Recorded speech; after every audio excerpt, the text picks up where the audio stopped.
We turn now to the latest developments surrounding the Americans held hostage in North Africa by terrorists with links to al-Qaeda. Today, after a chaotic rescue attempt, U.S. officials tell ABC News they believe at least 3 Americans remain in captivity.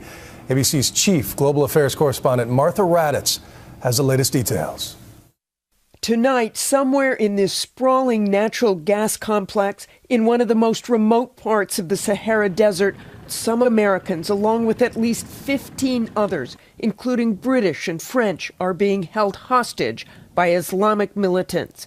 It began at dawn yesterday when 20 heavily armed militants attacked buses carrying the Americans and other workers around the Aminas gas plant. A firefight broke out, reportedly killing 1 British citizen. The hostages were then rounded up, reportedly forced to wear explosives around their necks. We spoke exclusively to Defense Secretary Leon Panetta here in Italy, who had no doubt who was behind this. I don't think there's any question that, based on what we do know, that this was a terrorist act and that the terrorists have affiliation with al-Qaeda. But tonight, the situation is even more dire after the Algerian military tried to rescue the hostages in a raid that clearly went terribly wrong. The Algerian armed forces have now attacked this compound. It is a very dangerous, a very uncertain, a very fluid situation, and I think we have to prepare ourselves for the possibility of bad news ahead. The Algerian military operations began this morning. With no warning to the U.S. or British, the Algerians moved in with helicopters, fearing, they say, that the militants were trying to escape. The Algerians say they managed to kill some of the militants, but hostages were killed as well. Well, there were, I think, about 100 people that were involved in the facility there. How many of them are actually being held hostage, we just don't know.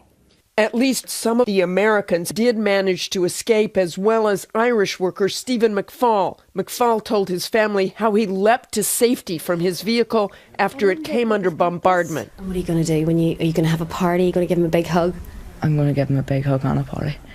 But the fate of the Americans still held hostage and the others is unknown. Tonight, many families are preparing for the worst amid growing reports of casualties. The mastermind behind the mass kidnapping is thought to be this man, 40-year-old Mokhtar Belmokhtar, said to be an al-Qaeda commander in North Africa, a one-eyed veteran of the Afghan conflicts, called Mr. Marlborough for his criminal smuggling, and said to be uncatchable. The militants say they attacked the complex in retaliation for a French-led assault in neighboring Mali.